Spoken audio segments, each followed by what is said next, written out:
جناب عمران خان صاحب کو دعوت خطاب دیتا ہوں.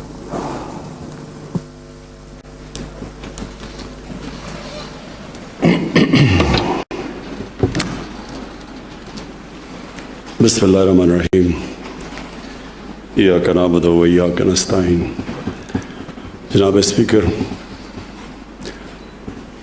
صدر صاحب، جناب وزیر اعظم، ممبرز آزاد کشمیر اسمبلی، خواتین و حضرات اور منسٹرز، دیکھیں میں بڑی دلچسپی سے سنی آپ سب کی تقریریں. وزیر اعظم صاحب کی تقریر میں فالو کر رہا تھا کہ کدھر سے کدھر جا رہی ہے. کبھی وہ آزاد کشمیر سے چلی جاتی تھی خیبر پختونخوا، کبھی وہ بلوچستان. میں فالو کر رہا تھا. میں دو چیزیں پہلے آپ کی تقریر کے اوپر کامنٹ کرتا ہوں، پھر میں آج جس مقصد کے لیے آیا ہوں میں اس کے اوپر بات کروں گا. دیکھیں، ایک چیز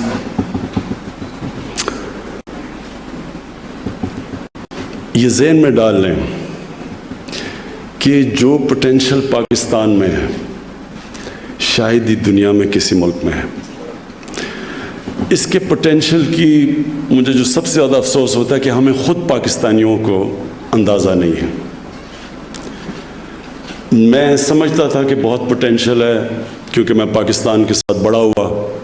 ہم نے اس ملک کو بڑی تیزی سے اوپر جاتے دیکھا، پھر ہم نے اس ملک کو نیچے آتے دیکھا، تو ہمیں پتہ ہے کہ یہ کدھر جا سکتا تھا. 60s کے اندر یہ ساری دنیا، 60 کی دہائی میں دنیا پاکستان کی مثال دیا کرتی تھی. ایک کتاب نکلی تھی جس میں پاکستان کے متعلق انہوں نے کہا تھا کہ سارے ایشیا کا کیلیفورنیا پاکستان بننے جا رہا ہے، سب سے خوشحال طبقہ. اور ہمیں وہ دن یاد ہے.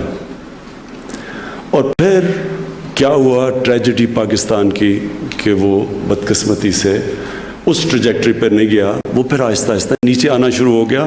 اور دنیا کی تاریخ جب آپ اٹھا کے دیکھیں گے تو آپ کو پتہ چل جائے گا کہ وہ کون سے، ہر قوم کے اندر کئی اصولوں پہ چلتی ہے تو قوم اوپر چلی جاتی ہے، جب ان اصولوں سے پیچھے ہٹتی ہے تو قوم نیچے آ جاتی ہے.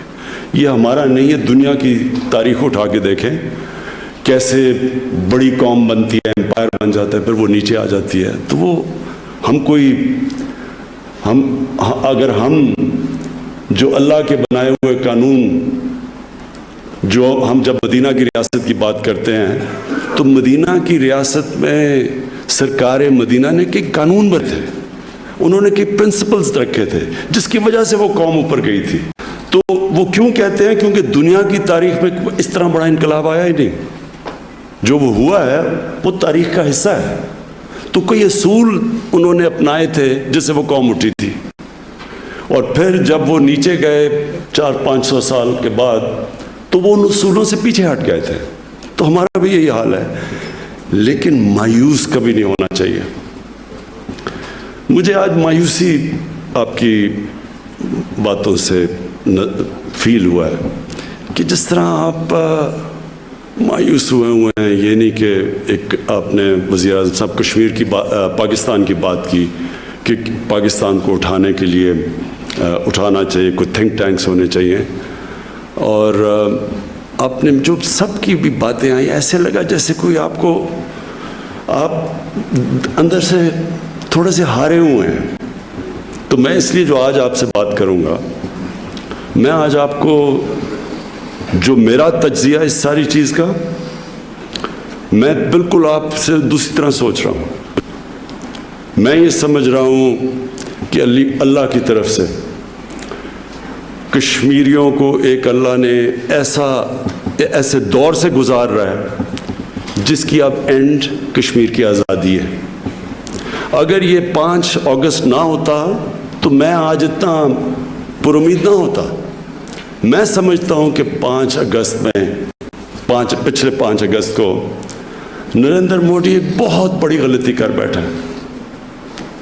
اور میں ابھی آپ کو اس کی انالیسس دیتا ہوں.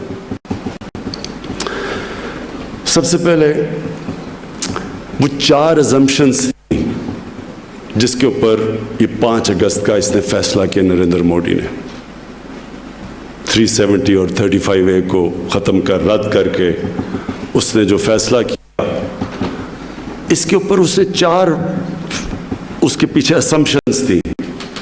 نمبر 1 وہ چاہتا تھا الیکشن جیتا تھا بڑی بھاری اکثریت سے اور کس چیز پہ جیتا تھا پاکستان کی نفرت پہ. ہندو کارڈ کھیلا اس نے اور جو ہندو بیس کو اس نے اٹھا دیا اور الیکشن سویپ کر گیا. اور اس نے جو پلوامہ کو ایکسپلائٹ کیا پاکستان کے خلاف نفرتیں جس طرح کی کیمپین کی گئی کہ وہ چوکیدار ہے پاکستان کو سبق سکھائے گا تو اس کا سارا مقصد یہ تھا کہ اپنے ہندو بیس کو اٹھائے اور اس بیس نے اس کو بھاری اکثریت سے جتا دیا. تو پہلا چیز تو اس نے یہ فیصلہ کیا کہ اب آگے بڑھا جائے یہاں سے اسی بیس کو اور ساتھ جوڑو. اور بہتر سب سے کیا تھا کہ کشمیر کا جو پہلے سے وہ کہتے جا رہے تھے کہ اسپیشل سٹیٹس ہٹا دیں گے ان کی مینیفیسٹو میں بھی تھا وہ پہلے دور میں ڈر رہا تھا یہ کرتے ہوئے لیکن الیکشن میں جو اس کو بھاری اکثریت ملی تو اس نے وہ قدم اٹھا لیا اور اس نے اور اپنے بیس کو اور اس پہ کوئی شک نہیں کہ جو اس کا بیس تھا ہندوتا کا جو بیس تھا اس میں بڑی پذیرائی ملی جب اس نے کشمیر میں یہ قدم اٹھایا. جو دوسری اس کی اسمپشن تھی وہ یہ کہ پاکستان چپ کر کے بیٹھا رہے گا کیونکہ ہم پوری کوشش کر رہے تھے دوستی کرنے کی. ہم نے بار بار ہندوستان سے کہا کہ آپ 1 قدم اٹھائیں ہم 2 قدم آپ کی طرف آتے ہیں. اگر امن ہوگا تو تجارت بڑھے گی غربت کم ہوگی اور ہمارا مسئلہ کشمیر کا ہم ڈائلاگ سے حل کر سکتے ہیں. یہ ہماری پروپوزل تھی اسے.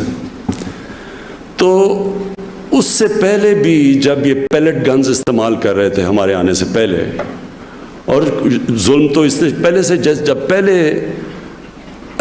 بی جے پی کی اور نریندر موڈی کی حکومت آئی تو ظلم تو شروع ہو گیا تھا کشمیریوں پہ لیکن کوئی بات نہیں کر رہا تھا. نہ پاکستان نے اٹھایا نہ یونائٹڈ نیشنز میں اٹھایا نہ دنیا میں کوئی بات کر رہی تھی. کبھی کبھی اخبار میں کوئی باہر مضمون آ جاتا تھا لیکن پاکستان کا تو رسپانس نہیں تھا. اس لیے اس نے یہ اسیوم کیا کہ پاکستان پھر چپ کر کے بیٹھا رہے گا کہ پاکستان کو اتنی ضرورت ہے ہندوستان کی. تکبر یہ یاد رکھیں کہ اس سب کے پیچھے تکبر ہے. وہ اپنے آپ کو اتنا طاقتور اور یہ جو ان کی سٹیٹمنٹس کے جو نیا نقشہ بنایا کہ وہ سارا علاقہ آزاد کشمیر بھی اب ہندوستان میں ہے اس کے پیچھے تکبر تھا. تیسری اس کو پتا تھا کہ دنیا کے اندر اس وقت ہندوستان ایک بہت بڑی مارکیٹ ہے. 1.25 ارب لوگ ہیں ہندوستان میں. دنیا چاہے گی اس بڑی مارکیٹ میں ہندوستان سے تعلقات اچھا رکھے اور وہ ٹھیک سمجھ رہا تھا. دوسرے کو دنیا چپ کر کے بیٹھی رہے گی. اور دوسری چیز کہ اس کو جو مغرب ہے وہ اس کو استعمال کرنا چاہتی ہے چائنا کے خلاف ایک کاؤنٹر بیلنس کرنے کے لیے کیونکہ وہ چائنا سے خوف زدہ ہیں وہ بڑی تیزی سے اوپر آ رہا ہے. تو ان کا یہ سوچ تھی کہ کیونکہ اس کی ضرورت ہے مغرب کو چائنا کے خلاف تو دنیا چپ کر کے بیٹھی رہے گی. اور جو سب سے بڑی مس کیلکولیشن کی اس نے وہ چوتھی تھی کہ جب وہ 8 لاکھ فوج کشمیر میں ان کو دبائے گی دہشت ہوگی اس کی پہلے سے ہی وہ ظلم تو کر ہی رہے تھے تو وہ جب خوف پھیلے گا اور پھر جب ان کے اوپر وہ ایکشن لیں گے اور کرفیو لگائیں گے ان کی ساری لیڈرشپ اٹھا کے لے جائیں گے ان کے جو بچے ہیں ان کو بھی پکڑ کے اور 16,000 نوجوانوں کو ہندوستان میں جیلوں میں لے جائیں گے تو دہشت پھیل جائے گی اور پھر ڈیموگرافی بدل دیں گے ہندوستان کی کشمیر کی. وہ جب 35A دور کریں گے تو وہ آ کے سیٹلمنٹ کریں گے. وہاں بالکل بات ٹھیک ہی کہ RSS کے وہ